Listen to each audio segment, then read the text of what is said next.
Hi friends, हम लोगों ने एसिड बेस एंड सॉल्ट के बारे में स्टडी करना स्टार्ट किया था और उसमें 9 वीडियोस जो है हम यूट्यूब पे NSI मोतिहारी इस चैनल पे अपलोड किए हुए हैं और उसमें हम आप लोगों को एसिड बेस एंड सॉल्ट के बारे में बहुत कुछ बता चुके थे। उसमें के जितने भी सारे टॉपिक्स है अप्रोक्स एक्सेप्ट वन टॉपिक, हम ऑल टॉपिक्स आप लोग बताए हुए थे। तो एसिड बेस का जो रिएक्शन था, सॉल्ट का जो रिएक्शन था, उसके सारे एबिलिटीज को हम बताए हुए थे। अब उसमें एक टॉपिक जो है वो नहीं बताए हुए थे, पीएच स्केल के बारे में, जो आज हम आप लोगों को बताने जा रहे हैं।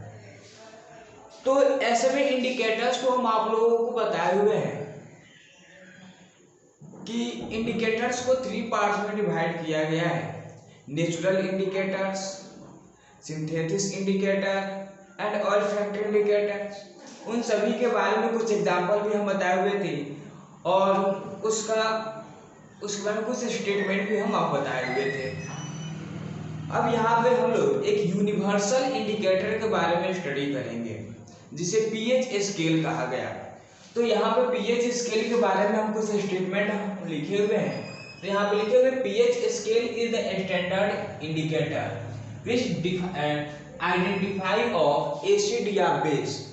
इसका मतलब होता है कि पीएच स्केल जो होता है एक मानक होता है। इसका मतलब ये स्टैंडर्ड इंडिकेटर होता है, मानक सूचक। इसका अर्थ कि इसका यूजेस होता है बाबू, यह हर एरिया में किया जाता है, अप्रोक्स यूनिवर्स में किया जाता है, यह यूनिवर्स के एबल है लास्ट है।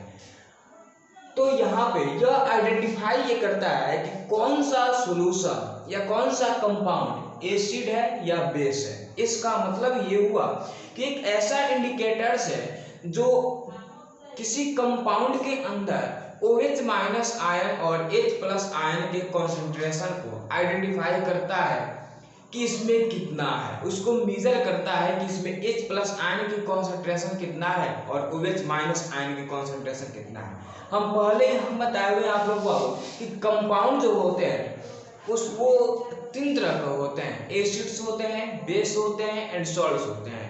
लेकिन एसिड जो होता है वो H प्लस आयन को कॉन्सेंट्रेट करता है और उसके बाद जो बेस होता है उसमें OH माइनस आयन रहता है। इसका मतलब एसिड के अंदर H plus ion hydrogen ion रहता है और बेस के अंदर OH minus ion hydroxide ion रहता है। हाँ, तो फिर उस कंपाउंड को आइडेंटिफाई करने के लिए कुछ हमने इंडिकेटर्स को बताया था। उसी में एक और इंडिकेटर आता है पीएच स्केल, और यह जो होता है यूनिवर्सल होता है। इसका मतलब स्टैंडर्ड इंडिकेटर होता है। यह यही आइडेंटिफाई यहाँ पे करता है कि कंपाउंड जो है कौन एसिड है और कौन बेस है। इसका मतलब कुछ कंपाउंड्स होते हैं वो एसिडिक नेचर के होते हैं और कुछ कंपाउंड्स होते हैं वो बेसिक नेचर के होते हैं। जो एसिडिक नेचर का होता है वो H प्लस आयन कॉन्सेंट्रेट करता है और जो बेसिक नेचर के होते हैं वो OH माइनस आयन को कॉन्सेंट्रेट करते हैं। तो यही यह स्केल जो होता है यह आइडेंटिफाई ये करता है कि कौन सा कंपाउंड H प्लस आयन को कितना कॉन्सेंट्रेट करके रखा है, कौन सा कंपाउंड OH माइनस आयन को कितना कॉन्सेंट्रेट करके रखा है। यह यही आइडेंटिफाई करता है और यह इंडिकेट करता है कि कौन सा कंपाउंड एसिडिक नेचर का है और कौन सा कंपाउंड बेसिक नेचर का है। अब यहाँ पे यह 1909 में इस स्केल को बनाया गया। यह SPL जो है यह एक साइंटिस्ट के नाम है और इन्होंने ही इसको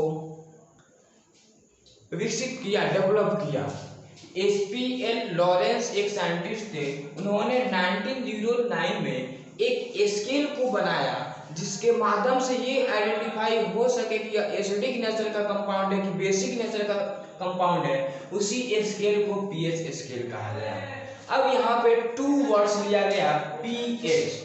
यह पीएच स्केल जो होता है इसमें P जो होता है, P का अर्थ है पावर, और आप लोग जानते हैं कि यह शक्ति होता है, और कॉन्सेंट्रेशन ऑफ H प्लस या OH माइनस आयन। H जो होता है यह आइडेंटिफाई ये करता है कि किसमें H प्लस आयन है, किसमें OH माइनस आयन है।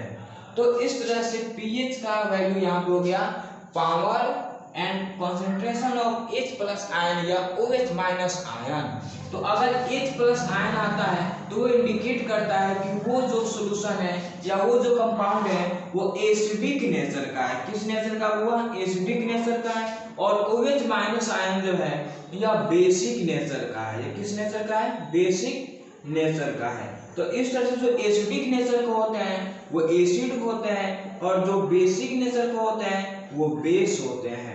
तो इस तरह से आइडेंटिफाई हो जाता है कि कौन एसिडिक नेचर का है और कौन बेसिक नेचर का है। अब यहाँ पे मेनली ये बात आता है कि किस तरह से आइडेंटिफाई होता है। तो पीएच स्केल जो होता है उसमें एक वैल्यू रहता है, एक मान रहता है, 0 से लेकर 14 तक रहता है, तो उसे पीएच वैल्यू कहा जाता है। और वहां पर नंबर के माध्यम से इंडिकेट होता है कि हाँ ये एसिड है कि बेस है। इसको नोट कीजिए लोग। और जो बिहार बोर्ड वाले हैं उसके लिए हम हिंदी बोलते रहे वो आप लोग हिंदी लिख दीजिएगा होगा। इंग्लिश बोर्ड वाले इसको नोट कीजिए आप लोग।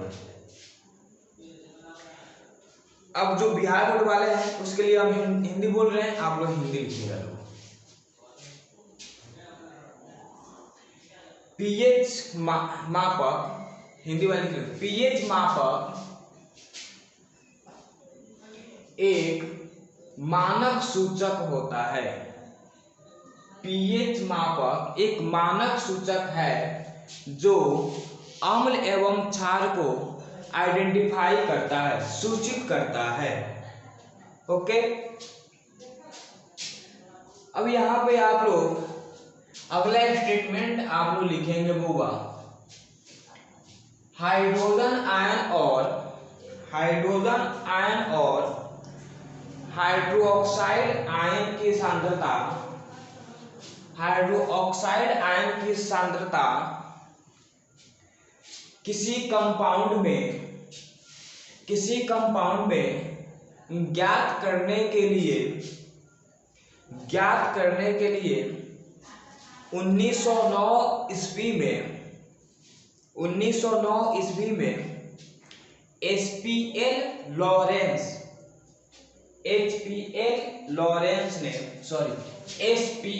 लॉरेंस ने एक स्केल विकसित किया जिसे पीएच स्केल कहा जाता है। हो गया, आप लोग इसको लिख लिए। अब यहाँ पे हम लोग अगला स्टार्ट करेंगे पीएच स्केल के डायग्राम के बारे में।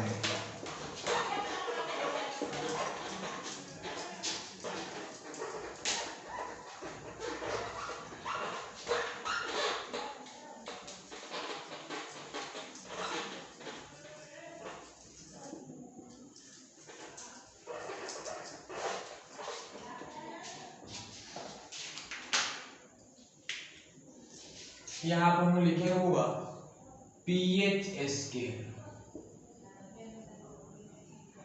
तो पीएच स्केल का डायग्राम यहाँ पे हम बना लेंगे। तो लिखा जाएगा diagram of pH scale with value.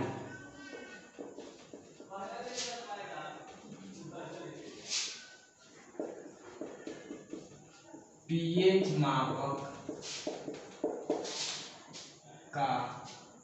मापक की मान के साथ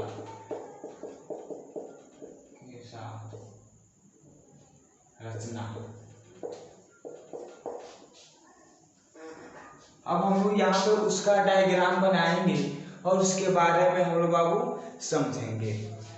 तो एक स्केल टाइप का यहाँ पे हम बना दे रहे हैं। आप लोग स्केल तो आता ही होगा बनाने, तो यहाँ पे एक स्केल जैसा हम लोग बना लेंगे। हो गया। तो स्टार्टिंग पॉइंट यहाँ से है और एंडिंग पॉइंट जो है बाबू, एंडिंग पॉइंट यहाँ पे है। तो स्टार्टिंग पॉइंट जो होता है इसमें 0 से स्टार्ट होता है, तो यहाँ पे लिख लिया जाएगा क्या हुआ 0। और इसका मिड पॉइंट जो होता है वहां पे 7 रहता है। तो हमने मान लिया कि मिड पॉइंट जो है यहाँ पे और यह 7 हो गया। और जो एंडिंग पॉइंट है यह 14 होता है। यह क्या होता है, वह 14 होता है। अब इस तरह से यहाँ पे 0 से लेकर 7, इसका 1 2 3 4 5 6 इसके बीच में सीक्वेंसेस रहता है, जैसे मान लीजिए यहाँ पे 1 हो गया, ये 2 हो गया, 3 4 5 6। तो 0 से लेकर 6.99 तक अप्रॉक्स यह जो होता है यह किसी और कंपाउंड को इंडिकेट करता है, लेकिन 7 जो होता है यह किसी और कंपाउंड को इंडिकेट करता है। और 7.1 से लेकर 14 तक जो होता है यह किसी और कंपाउंड को इंडिकेट करता है। तो यहाँ पे 7 लिखे हुए हैं, यहाँ पे 8 हो जाएगा, 9 10 11 12 13 और 1 14 हो गया। इसका मतलब पीएच स्केल जो होता है एक स्केल जैसा ही इंडिकेट होता है, और इसमें 0 से लेकर 14 तक न्यूमेरल्स होते हैं, अंक होते हैं, डिजिट्स होते हैं। अब यहाँ पे यह किस तरह से हम यहाँ पे आइडेंटिफाई करेंगे, तो 7.99 से मतलब यहाँ इसको मान लीजिए यहाँ से लेकर 0 तक यह एसिडिक नेचर, किसको, एसिडिक नेचर को इंडिकेट करता है। जब एसिडिक नेचर को इंडिकेट किया इसका मतलब ये एसिड कहा जाएगा। अगर किसी सॉल्यूशन को इस पीएच स्केल पे रखा जाता है और वह 0 से लेकर 6.99 तक नंबर्स को इंडिकेट, इसमें से किसी एक नंबर को इंडिकेट किया तो एसिडिक नेचर का होगा, और एसिडिक नेचर का होगा इसका मतलब वो एसिड है। ओके, अब 7 जो होता है यह 7 हुआ न्यूट्रल होता है, यह ना एसिडिक को इंडिकेट करता है ना ही बेसिक को इंडिकेट करता है। तो यहाँ पे हम लोग लिख लेंगे क्या, न्यूट्रल। क्या लिखेंगे हुआ, न्यूट्रल इंडिकेट करता है। तो एसिडिक नेचर का होता है अम्लीय स्वभाव, यहाँ पे लिख लेंगे आप लोग अम्लीय।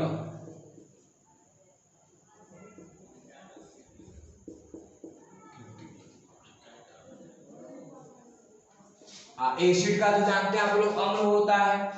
अब यहाँ पे 7 जो होता है, अगर उस सॉल्यूशन का पीएच वैल्यू जो है अगर 7 आ गया तो वो न्यूट्रल हो जाता है, और इसे हिंदी में हम लोग क्या कहते हैं बाबू, उदासीन कहते हैं। वो उदासीन होता है, न एसिडिक होता है न ही बेसिक होता है। लेकिन 7.1 से लेकर, इसका मतलब 7.01 से लेकर और 14 तक अगर पीएच स्केल पे उसका वैल्यू आ जाता है तो उसे हम लोग बेसिक नेचर का कहते हैं। किस नेचर का कहेंगे हुआ, बेसिक नेचर का कहेंगे। और यह बेसिक नेचर का हो गया, इसका मतलब यह कंपाउंड क्या होगा, बेस होगा। तो आगे समझ में आप लोगों को। तो मेनली अगर यहाँ पे देखा जाए तो 0 से लेकर 6.99 तक जो वैल्यू होता है अप्रॉक्स, वह एसिडिक नेचर का होता है, और वह कंपाउंड होता है एसिड होता है। लेकिन जिसका पीएच वैल्यू 7 आता है वह न्यूट्रल होता है, और जो 7.1 से लेकर 14 तक जो पीएच वैल्यू आता है जिस कंपाउंड का, वह बेसिक नेचर का होता है, और उसे हम बेस कहते हैं। अब यहाँ पे हमने ये जाना है कि एसिड जो होते हैं वो 2 तरह के होते हैं, strong acid and weak acid. तो स्ट्रॉन्ग एसिड होगा कब और वीक एसिड होगा कब, तो इस तरह से अगर 2 कंपाउंड्स हम रख दें और वह एसिडिक नेचर का हो, वह क्या हुआ, एसिडिक नेचर का हो। जब एसिडिक नेचर का होता है तो उसको अगर पीएच वैल्यू पर रखते हैं उसका सॉल्यूशन, तो उसका वैल्यू जो होगा, अगर जिसका लोअर वैल्यू आएगा वो स्ट्रॉन्ग एसिड कहलाएगा, और जिसका हायर आएगा वह वीक एसिड कहलाएगा। क्योंकि हम 0 से जैसे ही आगे की ओर बढ़ते जाते हैं ना, हाँ, तो वो ऐसे ही बेसिक नेचर का होने लगता है। इसका मतलब हम बता दें, जैसे वहां पे कोई ऑब्जेक्ट है या कोई पर्सन है, वो एक्सप्रे मार दियो, तो हम जितना ही दूर रहेंगे उतना ही उस स्प्रे का स्मेल जो होगा बिलो आएगा, कम आएगा। लेकिन उसके पास जितना ही जाएंगे हम उतना ही स्प्रे का सेंट जो होगा वो अधिक आएगा। उसी तरह यहाँ पे 7 के आगे सब इंडिकेट करता है बेसिक नेचर को। तो 0 से हम जैसे ही आगे की ओर बढ़ते जाएंगे वैसे ही हम लोग तो बेसिक की ओर आते जाएंगे। जब बेसिक की ओर आते जाएंगे तो बेसिक का जो नेचर होता है वो उस कंपाउंड के अंदर आने लगेगा। जब उस कंपाउंड के अंदर आने लगेगा तो वो एसिडिक नहीं बेसिक होते जाएगा। लेकिन फिर यहाँ हम बात करते हैं कि अगर हम किसी टू कंपाउंड्स को इस पीएच स्केल पे रखते हैं और उसका भी जो ये पीएच वैल्यू जो होता है दो तरह के आएंगे, तो उसमें जो लोअर होगा ना, जो लोअर होगा वो वीक बेस होगा, लेकिन जो हायर होगा स्ट्रॉन्ग बेस होगा। क्योंकि इस बेस को, इस कंपाउंड को या हम किसी ऑब्जेक्ट को एसिडिक की ओर लेकर जा रहे हैं, जब एसिडिक की ओर लेकर जाएंगे तो वो क्या होगा, वो उसका उसके अंदर जो बेसिसिटी जो होता है, बेसिक नेचर जो होता है वो कम होते जाता है, लेकिन एसिडिक नेचर ज्यादा होते जाता है। इसका मतलब अगर हम पीएच स्केल के अनुसार राइट हैंड से लेफ्ट हैंड की ओर जब जाएंगे तो उसके अंदर बेसिक नेचर इंक्रीज करेगा, लेकिन अगर लेफ्ट हैंड से राइट हैंड की ओर आएंगे तो उसके अंदर एसिडिक नेचर इंडिकेट करेगा। इतना समझ जाइए, बस इतना याद रखिएगा। पीएच स्केल के अनुसार हम जब राइट हैंड से लेफ्ट हैंड की ओर जब जाते हैं तो उसमें बेसिक नेचर इंक्रीज करता है, लेकिन जब लेफ्ट हैंड से राइट हैंड की ओर जब आते हैं तो वहां पे एसिडिक नेचर इंक्रीज करता है। इतना समझ में आ गया? तो याद रखिए लोग, जब 7 से हम जितना ही 1 की ओर आएंगे, 0 की ओर आएंगे तो मोर एसिडिक नेचर होगा। क्या होगा? मोर एसिडिक नेचर होगा, मोर एसिडिक नेचर होगा। और यह क्या होगा? स्ट्रॉन्ग एसिड को इंडिकेट करेगा। किसको? स्ट्रॉन्ग एसिड्स को इंडिकेट करेगा। लेकिन हम 7 से 14 की ओर जब जाते हैं तो यह जो होगा हुआ मोर बेसिक नेचर को इंडिकेट करेगा। किसको इंडिकेट करेगा? मोर बेसिक नेचर को इंडिकेट करेगा। और यह स्ट्रॉन्ग बेस को इंडिकेट करेगा। किसको? स्ट्रॉन्ग बेस को इंडिकेट करेगा। याद कीजिए, वो आप लोग हम सबका हिंदी लिखा चुके हैं, आप लोग बैक एरिया से हिंदी देखकर लिख लीजिएगा। अगर हम यहाँ पे 0 से लेकर 7 तक की बात करते हैं, 0 से लेकर 7 तक, तो 0 से 7 की ओर जब आएंगे हम तो यह जो होगा हुआ यह बेसिक नेचर को इंडिकेट करेगा। किसको इंडिकेट करेगा? बेसिक नेचर को इंडिकेट करेगा। बेसिक नेचर को इंडिकेट करेगा। किसको इंडिकेट करेगा? बेसिक। इसका मतलब 0 से जब हम आगे की ओर बढ़ते जाएंगे तो बेसिक नेचर क्या होगा? इंक्रीज होगा। याद रखिएगा लोग, इंक्रीज होगा, इंक्रीजेज बढ़ता है। जब 0 से हम आगे की ओर बढ़ेंगे तो बेसिक नेचर इंक्रीज होगा, बढ़ेगा। लेकिन जब यहाँ पे 14 से 7 तक आते हैं, इसका मतलब क्या हुआ? 14 से 7 तक आते हैं तो इसके अंदर जो होगा एसिडिक नेचर, एसिडिक नेचर यह इंक्रीज करता है, इंक्रीजेज, यह इंक्रीज करता है, यह बढ़ता है। इतना समझ में आ गया? इसका मीनिंग हो जाएगा हुआ बेसिक नेचर इंक्रीजेज। आप हम जानते हैं क्षारीय स्वभाव बढ़ता है, अम्लीय स्वभाव बढ़ता है। इसका हिंदी बोल दिए हैं। आगे समझ में कितना नोट किए लोग, फिर हम लोग आगे भी पढ़ेंगे। अब यहाँ पे हम लोग कुछ और इस स्केल के बारे में स्टडी करेंगे। तो एसिड के बारे में हम बताया जब हुआ कि एसिड जो होता है वो स्ट्रॉन्ग भी होता है और वीक भी होता है, लेकिन कहाँ से कहाँ तक पीएच स्केल आएगा जो एसिड स्ट्रॉन्ग होगा, और कहाँ से कहाँ तक पीएच स्केल का वैल्यू जो आएगा वह एसिड वीक होगा, तो वो जानना है यहाँ पे। तो हम लोग जानते हैं 0 से लेकर 7 तक जो होता है वो एसिडिक नेचर को इंडिकेट करता है, और 7 से लेकर 14 तक, अर्थात 7 जो होता है ना पॉइंट, अगर 7 एग्जैक्टली आ जाए ना तो वो न्यूट्रल होगा। लेकिन 7 से आगे की बात कर रहे हैं या 7 से पीछे की ओर, तो 7 से आगे मतलब 7.1 से लेकर 14 तक होता है जो यह बेसिक नेचर को इंडिकेट करता है।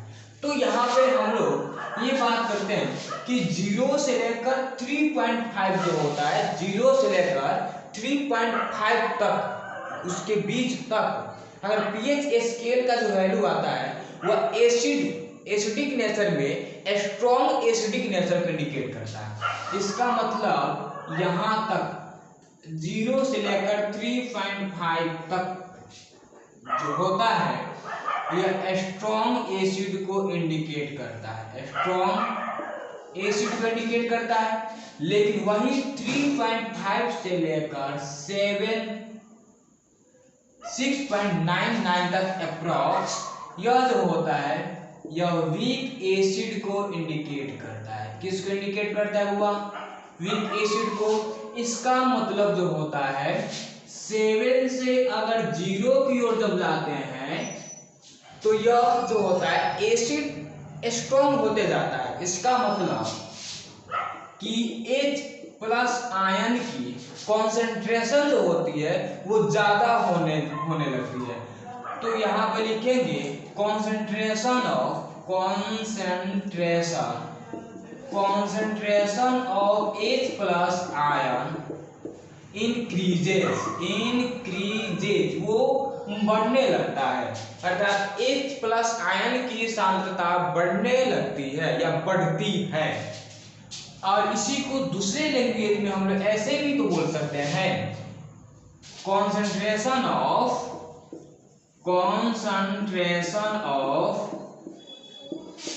OH- ion decreases. इसका मतलब होता है हुआ कि OH- आयन की कॉन्सेंट्रेशन कम होने लगती है। आगे समझ आप लोग को, जब H+ आयन की कॉन्सेंट्रेशन जब ज्यादा होगी तो OH ऑटोमेटिक कम होगी, लेकिन जब OH आयन की जब ज्यादा होगी कॉन्सेंट्रेशन तो H+ आयन ऑटोमेटिक कम होने लगेगा। आगे समझ आप लोग को। अब यहाँ पे 7 से लेकर अर्थात 7.1 से लेकर 10.5 तक जो इसका ये जो होता है वैल्यू, तो इंडिकेट करता है वीक बेस को इंडिकेट करता है, या इसी को हम वीक अल्कली भी कहते हैं, वीक अल्कली भी हो जाएगा। और फिर यहाँ पे 10.5 से 14 तक यह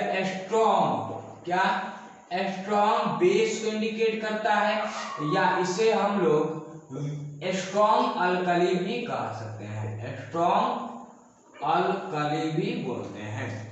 अब यहाँ पे 7 से लेकर 14 की ओर जब हम आते हैं तो यहाँ पे concentration of OH- ion increases. तो यहाँ पे लिखेंगे हम क्या हुआ, concentration of OH- ion increases. क्या हुआ? इंक्रीजेज। या इसी को हम ऐसे भी लिख सकते हैं, concentration of H+ ion decreases. क्या होगा? डिक्रीजेज। इसका मतलब जब होता है जब 7 से हम आगे की ओर जब बढ़ते हैं तो OH- आयन की सांद्रता बढ़ती है और H+ आयन की सांद्रता घटती है। तो इसका हिंदी आ गया समझ में आप लोगों को, और हिंदी भी आप लोग नोट कर लीजिएगा। इस तरह से हो गया। तो हम लोगों ने पीएच स्केल में ये जान लिया कि कहां से कहां तक वैल्यू रहेगा, तो स्ट्रॉन्ग एसिड होगा और वीक एसिड होगा, स्ट्रॉन्ग बेस होगा और वीक बेस होगा। तो आगे समझ में आप लोगों को, तो इसको नोट कीजिए लोग। फिर इसका इंपॉर्टेंस हम बताएंगे आप लोगों को।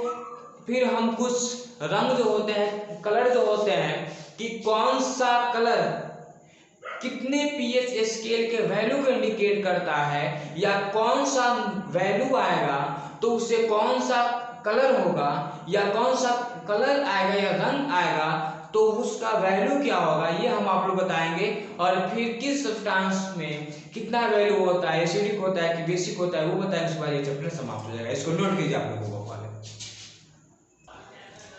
हमने यहाँ पे कुछ कॉमन सब्सटेंस का नाम लिख दिए हैं और उसका जो पीएच स्केल पे जो वैल्यू होता है वो यहाँ पे लिख दिए हैं, उसको आप लोग नोट कर लेंगे बाबू। जैसे यहाँ पे HCl की बात करते हैं, जो आप लोग जानते हैं हाइड्रोक्लोरिक एसिड। तो HCl जो होते हैं वो एक तरह के नहीं होते, दो तरह के होते हैं। एक होता है कॉन्सेंट्रेटेड, एक होता है डाइल्यूट। ठीक है, तो कॉन्सेंट्रेटेड HCl जो होता है उसका 0 होता है, और डाइल्यूट HCl जो होता है उसका 1.0 दैट इज 1 होता है। वैसे लेमन जूस जो होता है 2.5 होता है, विनेगर जो होता है 4.0 होता है, टोमेटो जूस जो होता है 4.1 होता है, कॉफी जो होता है 5.0 होता है, सॉफ्ट ड्रिंक्स 6.0 होता है, मिल्क जो होता है 6.5 होता है, वाटर का पीएच वैल्यू 7.0 = 7 होता है। ऐसे ही सभी सब्सटेंस का कुछ कॉमन सब्सटेंसेस जो है आप सबके लिए इंपॉर्टेंट है वो हमने लिख दिया है, इसको नोट कीजिए आप लोग, फिर हम लोग आगे की ओर बढ़ेंगे। अब यहाँ पे हम लोग ये जानेंगे कि पीएच स्केल का वैल्यू अगर कोई नंबर्स होता है 0 to 14 तक, तो अगर उसमें से मान लीजिए कि एक नंबर आ गया पीएच वैल्यू पीएच स्केल पर, तो किस कलर का होगा ये हम लोगों को जानना है यहाँ पे। तो यहाँ पे हर एक कलर्स का नाम लिख चुके हैं, तो इसमें अगर डार्क रेड आपको मिलेगा तो इसका पीएच वैल्यू जो होता है वह 0 होता है। अगर वही रेड होता है तो उसका पीएच वैल्यू 1 होता है, और फिर अगर 2 रहता है तब भी रेड ही होता है। अगर पीएच वैल्यू 3 आता है इसका मतलब उसका जो रंग होगा ऑरेंज रेड होगा। अगर उसका 4 आता है पीएच वैल्यू तो उसका जो रंग होता है कलर जो होता है वो ऑरेंज होता है। अगर पीएच वैल्यू से 5 होता है तो ऑरेंज येलो होगा। अगर पीएच वैल्यू 6 होता है तो वो ऐसे सब यहाँ पे हम लिख दे रहे हैं, आप इसको नोट कर लीजिएगा और इसको याद कर लीजिएगा बाबू। यह जो नंबर्स होता है यह कलर्स को दिखाता है जो यहाँ पे हम लोग लिख रहे हैं। तो 1 रहेगा तो कौन सा कलर होगा, 2 रहेगा तब कौन सा कलर होगा, 3 होगा तब कौन सा कलर होगा, ये सब यहाँ पे लिखे हुए हैं। 1 होगा तो डार्क रेड होगा, अगर 0 होगा तो डार्क रेड होगा, 1 होगा तब रेड होगा, 2 होगा तब भी रेड होगा। इस तरह से हम सभी सीक्वेंस बाय सीक्वेंस लिख चुके हैं, इसको आप लोग नोट कर लीजिएगा और इसको याद कर लीजिएगा। वैसा ही इंपॉर्टेंस ऑफ पीएच का हमारे दैनिक जीवन में क्या इंपॉर्टेंस है इसके बारे में जानना है। तो ऐसे में हमारे दैनिक जीवन में एवरीडे जो हमारा लाइफ है इसमें पीएच का हर एक वर्क में हर एक एक्टिविटीज में यूज है, लेकिन उतना हम लोग को नहीं जानना है। कुछ पॉइंट्स के फॉर्म में यहाँ पे जानना है जो यहाँ पे आप लिख चुके हैं वो बात, इसको भी आप लोग नोट कर लीजिएगा लोग। अब ये जो यहाँ पे रंग और पीएच वैल्यू जो लिखे हुए हैं ये बिहार बोर्ड वाले भी उतारेंगे, लेकिन जो यहाँ पे इंपॉर्टेंस ऑफ पीएच जो लिखे हैं यह सिर्फ सीबीएसई वाले यहाँ पे लिखेंगे। अब बिहार बोर्ड की बात है तो वो हम बोल दे रहे हैं हिंदी में, उसको लिख लेंगे बाबू आप लोग। ओके, सीबीएसई वाले आप लोग यहाँ बता लीजिए लोग, जो बिहार बोर्ड वाले हैं वो ये नोट कर लेंगे, और जो पीएच वैल्यू का इंपॉर्टेंस है जो पीएच का इंपॉर्टेंस है वो हम बोल दे रहे हैं उसको आप लोग लिख लीजिएगा। हो गया, इसको नोट कीजिए आप लोग सब कोई, ठीक है। अब हम लोग यहाँ पे बिहार बोर्ड वालों के लिए हिंदी में यहाँ पे लिख रहे हैं, उसको देख लीजिएगा आप लोग और उसको नोट कर लीजिएगा, आप लोग के लिए अच्छा रहेगा बाबू। तो लिखना है पीएच का महत्व, या ऐसे हमारे दैनिक जीवन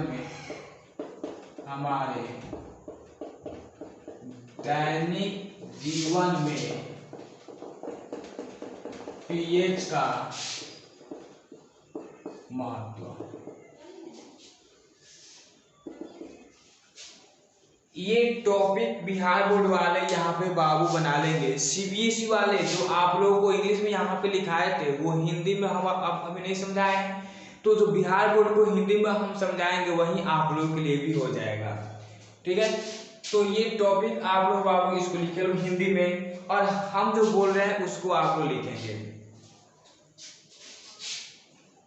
लिखना है पीएच, ऐसे लिखना है वो पीएच, इसको ऐसे कोष्ठ में घेर देना है। यह एक स्केल है जो किसी भी यौगिक के अम्लीयता एवं क्षारीयता को पहचानने में सहायता करती है, अर्थात यह H+ आयन एवं OH- आयन की सांद्रता को बताती है,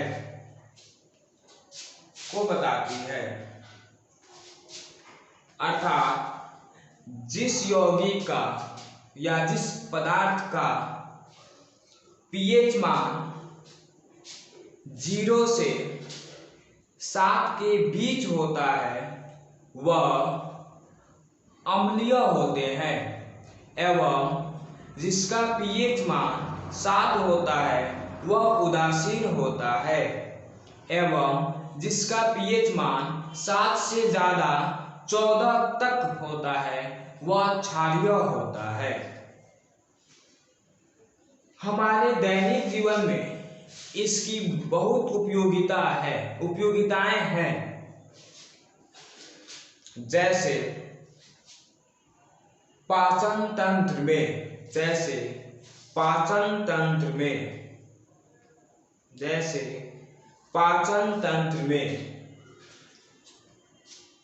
पीएच मान की भूमिका लिखने के बाद बाबू आप लोग कॉमा देंगे, उसके बाद लिखेंगे मुंह में पीएच मान का महत्व।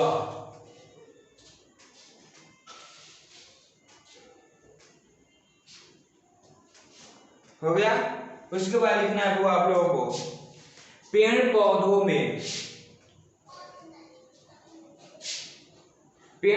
में होने वाले परिवर्तनों को जानने में सहायक इत्यादि। ये हुआ हम लोगों का पीएच मान का महत्वपूर्ण, और पीएच मान क्या होता है इसके बारे में हम आपको बता दिए। इस तरह से अब हम लोग ये जानेंगे कि एसिड में स्ट्रॉन्ग एसिड कौन होता है।